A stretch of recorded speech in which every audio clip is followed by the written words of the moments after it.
Hello and welcome back to another YouTube video. Today I'm going to be covering the patch 13.4 Changelist, so if you enjoy the content, like and subscribe and let's get into it. For the first change, we're going to see Veigar getting a 100 range buff on his Q and a 50 range buff on his W. These are pretty nice for allowing him to compete with some of the other mid lane champs at the moment. This is going to be targeted towards more of making the champ feel better over his raw stats, because Veigar has decent raw stats. He's not a bad champion in that state, but he feels pretty underwhelming to play at the moment. He's also slightly on the weaker side, so 100 range on Q and 50 range on W should make him feel a lot nicer. This will also be a big buff to ADC Veigar. It might push him over the edge and make him overpowered, possibly one of the best, so we'll have to see how this one goes, because this will allow him to outrange, well, most marksmen. So we'll have to see how that one goes. Cho'Gath is having his mana cost on Q lowered by 10. His Q damage is going to go up by 20 at max rank. The armor growth is going to go up by 0.3. The W mana cost is going to go from 70 to 110 to 70 to 90. So overall, they're making it so Cho'Gath has a lot less mana restrictions on his Q and W. This can open up maybe windows for W max Cho'Gath. The mana cost not being so aggressive on the rank up actually helps this, but for the most part, I imagine this is to make it so the three skills which Cho'Gath have all compete with each other to be a first max. But I reckon we'll still probably only see Q and E, and then into W, and then into the last, whichever one it is. Q being cheaper though, 50, and doing more damage at the higher ranks does make it a higher rank up incentive, definitely though. Alistar is healing 1% more on his passive heal. This is the ally heal on it. This is not his self-heal. The self-heal is going to stay as a 5%. The QAP ratio is going up by 10%, and the WAP ratio is also going up by 10%. So overall, just giving Alistar some more damage on his AP ratio. This will translate into a fairly small amount if you're only picking up Relic Shield. I think it's Relic Shield. That's the AP one. I don't know, I always get them the wrong way around.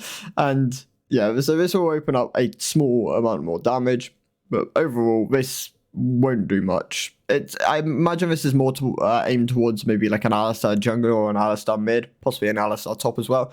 Alistar top is obviously being played a bit at the moment. It's not great, but we'll have to see how this changes it. Maybe whether this changes things like wave clear or something like that. Ari is gaining 20 more base HP, 3 more base armor, and her RCD is going from 140 to 90 to 130 to 80. 10 seconds off that at all ranks. This is a pretty big Ari buff. This overall just gives her more safety, something which she's pretty strong at the moment, just being a good safety net. This will definitely improve her pro presence. I imagine that's what they're pushing for here, because if you're going for something more solo queue centric, you'd go for more damage, but they obviously haven't given her more damage here, so definitely a pro skewed buff. Malphite is having his WCD reduced from 12 to 10 to 10 to 8. The W attack armor ratio from 10 to 15%. The W cone armor ratio from 50% to 20. These are huge Malphite buffs. W max on Malphite is already his best build in situations where you can run grasp and just auto and outtrade your enemy. This just makes it overpowered. So in grasp W max matchups, he is going to be overwhelmingly strong. Malphite will be one of the best top laners to play in that situation. This will still buff his other builds. You would probably go Q into W max every single time now. So overall, huge buffs towards Malphite. Definitely pushing him away from the Q Arcane Comet Poke build into something more like a W max grasp build. Little Kenny, which is Kennen, has been moved for further investigation. Viego's passive damage can now crit, so this will be the mark rather than the Q, which already crits at the moment. His R is also gaining 2% missing HP per 100 bonus AD ratio from 3 to 5. This is pretty huge for Viego. The high AD crit builds will be really strong on him. Things like Essence Reaver, Kraken Slayer, Shieldbow might have more value, but Kraken Slayer will be the way you go usually. Shieldbow is a pretty mediocre item at the moment. Kraken Slayer is definitely the better of the two. Maybe a Gale Force, but we'll have to see. So IE will probably be there's currently bugs with IE on Viego. We'll have to see if we fix it with this. But because if they do, this makes Viego really, really strong. Aphelios' attack speed is going from 7.5 to 45% to 9 to 54. Fairly small buff. This will only really be a buff with WMAX second. This will probably push WMAX second as the way to go on Aphelios. Emax is currently very it's a very small amount ahead of Wmax, and this kind of a buff will definitely put Wmax ahead again. Senna attack speed ratio is going up by 0.1. Our damage is going up. I don't know what's the CD. Because our CD is back here. Our damage is going up on the bonus AD ratio from 100 to 115. The R cooldown is going from 160 to 120 to 140 to 100. Yeah, those are the center changes. They're pretty big, actually. This will definitely help ADC center, who picks up usually more items quicker. So the ratio will feel a bit better there, and so will the bonus AD. The R cooldown will also feel quite nice on both AD and support center, ADC and support center. So overall, a nice change list towards center. Pretty good buffs. Riven is now going to have her passive bonus damage scale linearly, which is 1.75 per level. This is going to be a buff from levels 1 to, well, it'll be a buff from level 2 to 5, I believe. Yeah, 2 to 5, because then it should even out at 6. Yeah, I think that's how that works, if I'm reading it correctly. The passive now deals damage to towers. This is a really huge buff. This definitely helps her split push potential, which is something they're pushing towards. And her passive stacks now show under her health bar, which is a good QOL. Oriana is gaining 3 base armor, and her mana cost on W is going down by 10 at all ranks, which is quite nice. It allows her to cast more spells. Losing 10 mana on mana flat on W, quite big for her actually. It allows her to push more waves and loosen up her overall mana cost. Base armor going up by 3 is a huge buff to Oriana and solo queue, where there's more AD assassins. This doesn't do much for Oriana in pro play, but this kind of a change definitely helps Oriana solo queue.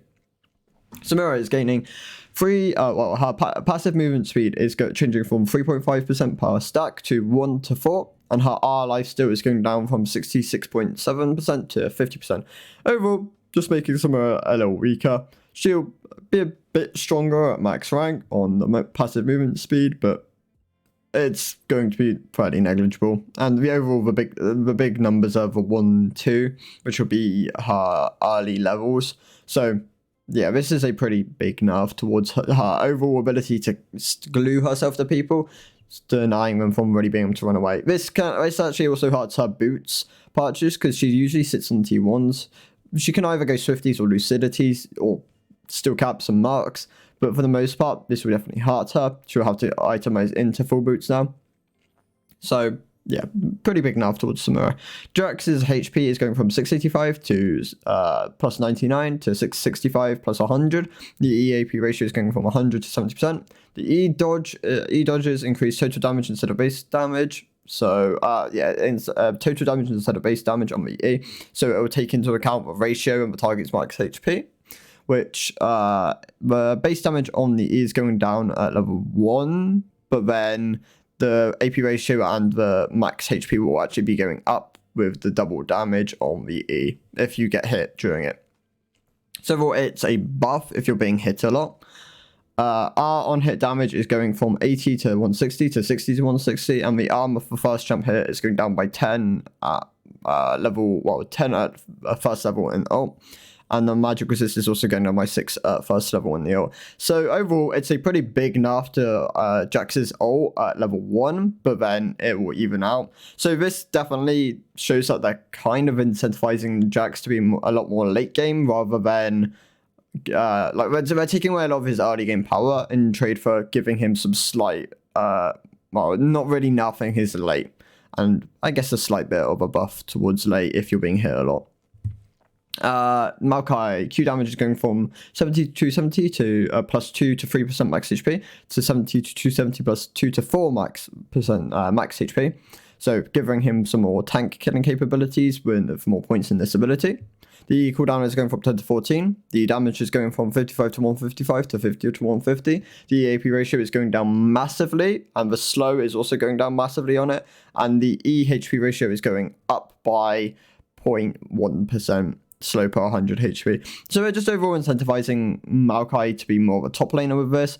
The max HP would definitely help against tanks over squishier champions. And the E HP ratio is very minimal, but it will definitely be more prevalent when you have a lot of HP in the top lane and you're not going like the demonic shred build. You still probably pick up demonics and Maokai, I imagine.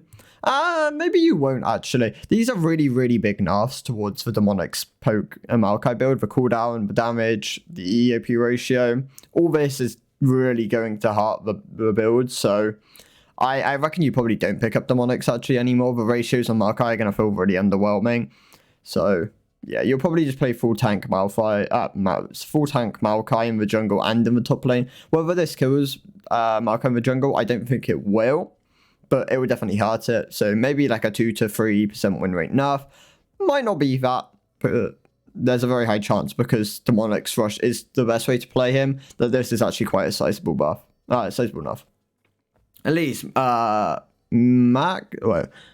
Elise MQ base damage 70 to 210 to 60 to 180. I believe this is the value for Elise's non-spider Q, I think. So I'm going to quickly check this because I don't really know off the top of my head what Elise's Q numbers are. This is Elise's spider form Q. So this is actually a significant amount of damage to lose off that bite. And the Spiderling's base damage is also going down, but going up very slightly at max rank on this. So this will be on her ult, the damage is gained. So overall, these are pretty big nerfs to Elise. Losing 10 to 30 damage on her first max ability, really big nerf when they're going to do other changes to the jungle, which already hurt her. So yeah, pretty big nerf to Elise. Health growth is going down by 6. Armor growth is going down by 0.2. The W damage is going down by 0.4% at max rank on the ability. So really pushing Amumu away from W max second in the jungle. This will probably incentivize actually just going for the Q max second. But yeah, these are going to be pretty sad for Amumu. They're not like big nerfs, but Amumu is a jungler which doesn't really see much play, and it's only really when he's strong he sees a decent amount of play. So I don't mind Amumu being a bit on the strong side, especially with the nerfs which are coming up as well, which will also tag him a significant amount. But we'll have to see how like overall this impacts him, because these aren't a lot, but with other changes it does add up, and Amumu is very volatile towards changes, so stuff like this can put him down quite a bit. Udyr is losing 6 health growth. Base armor is going down from 34 to 31. The Q on hit is going down by 5% bonus AD, and the R slow is going down at max all ranks by 5%. Overall, pretty big Udyr nerfs. This is going to hurt his AD build and his demonics build as well. The base armor and the HP growth going down a bit are also going to hurt him quite a significant amount. Jarvan is losing the 1 second buff from last patch on his W cooldown. The AD ratio is going from 80 to 70% on the W. So overall, just tagging him a slight bit. Jarvan's in a really good spot at the moment. I'm not surprised if they will swing harder when Jarvan starts seeing a lot more play. I mean, Jarvan will probably be 100% presence in pro with his current changes. So yeah, we'll probably see more nerfs in this. This is very minor. So yeah, Anivia is going to lose 4 health growth. Her armor growth is going to go from 5.2 to 4.9. Yeah, these are very minimal nerfs. I mean, Anivia does play sometimes a bit close. Does play closer to the enemy sometimes, but this is very small amount over the course of the game. This is 40 at level 11 for health growth, and the armor is. You're losing 3 overall armor at why is my brain not working? You're losing 3 armor points at level 11 as well. So 40 health, 3 armor. Not really going to nerf Anivia from a really strong position she currently holds. One of the best mid laners in the game. One of the best top laners as well. I always keep her in the top lane tier list for the moment because she's just really, really strong. Azir is losing a lot of base mana but gaining a lot more mana growth. The W recharge is going up at level 1, but then it's going to even out once you have more points in the ability. Well, it's going to even out when you have more points in the ability. The E damage is going to go up massively later ranks by 40. The ratio is also going to go up by 0.15. The R damage is going to go up by 25 to 125. And the R ratio is also going to go up from 0.6 to 0.75. So overall, pretty big buffs towards Azir's R and E, but big nerfs towards Azir's early and W, kind of like wave clear early. You can't have as many Ws out. You're gonna also struggle to get as many Ws out with the cooldown going up. Definitely tagging Azir in pro play, whilst pushing for more power within his other abilities. I'm not a huge fan of this. I think Azir's playstyle with the I'm going to stand behind my soldiers whilst they do damage and they like frontline for me. Azir doesn't really want to be like diving in. I guess you can play Azir more like a diver. There are opportunities for it, but he realistically is more used as a defensive tool. And the R is used more of a pushback and like control tool rather than damage. But I guess this does open up like windows where you will find lethal with your R a significantly larger amount of times. So sort of, I don't think the R damage is a bad change, but it feels weird that they're leaning away from the W playstyle towards more of a dive kind of playstyle. But I guess I'll be interested to see what people think about it. I've definitely seen a lot of Azir mains complain so far, so maybe it's not a great change, but yeah. Freshback's order is going to be pushed towards more Q, gaining 20 at max rank on the ability. The damage of the AP ratio is also going up by 10%. The cooldown is going down at max by 2. W shield is going down by 20. The cooldown is also going down later into the game, but it's going to be lower at level 1. This is to incentivize Q max over W max. People think that Q max is better at the moment when W max realistically is actually his best way of playing. So this is a good change, definitely. The damage is going to be going up at max rank max rank as well, and the AP ratio is also going up by 10%. Overall, big fresh debuffs. This helps freshen the late game a lot, whilst nothing is kind of stronger but less interactive playstyle with the W shield. Relic Shield and Steel Shoulder Guards are going to have the HP regen buffed at T1 and T2. This is pretty huge for the supports which want to run it. Things like Alistar and Nautilus can now sustain a bit more poke, with mana regen also being cut really heavily on Spell Thieves on T1, T2, and the Shard of True Ice is also losing 15%. This is going to definitely like open up windows where most tank supports can actually shrug off a lot of the poke, and there's going to be less poke, so definitely makes engaged supports and tank supports a lot stronger. Kill experience is going to be changed, so this is a 30. I'm actually just going to read it because I can't remember what the Spider Axe said, but there is some maths behind this. So kills against enemies at your level as a percentage progress to your next level is going to be scaling from what it is going to scale differently from 1 to 10, so it's not as random, and well, it goes from 15 to 30 to 39 to 44, 49, 52, 49, 51, 40, 48, 50, to now 15 to 30 flat for a bit, 35, 40, 45, 50. So overall, in like the early levels, you're going to be getting a lot less experience against kills against enemies. I think that makes sense. I don't know. Kill comeback experience is going to be changed. So 60% per level difference between you and the champion's killed to 20% per level beyond the first between you and champion increase killed by 16 to 32 to 48, 64, 1, 2, 3, 4 levels behind, 0, 20, 40, 60%, 1, 2, 3, 4 levels behind. So you're not gaining anything when you're a level behind, but you're gaining a lot less actually, like 2, 3, and then it evens out around 4. Treasure Hunter is now being changed, so gold per stack is going from 70 plus 20 per hunter stack to 50 plus 20 per hunter stack. This is overall going to change it from 550 total gold to 450 total gold. This is a really weird change, in my opinion. I don't think Treasure Hunter is an overwhelmingly strong rune. I think it's on the strong side. It allows snowball potential. Overall, losing 100 gold off the rune is going to hurt it a significant amount. This is around a 20% nerf towards the rune. So I don't really know what their aim here is with this. Most champions do just have alternatives which are either equal or almost stronger in power.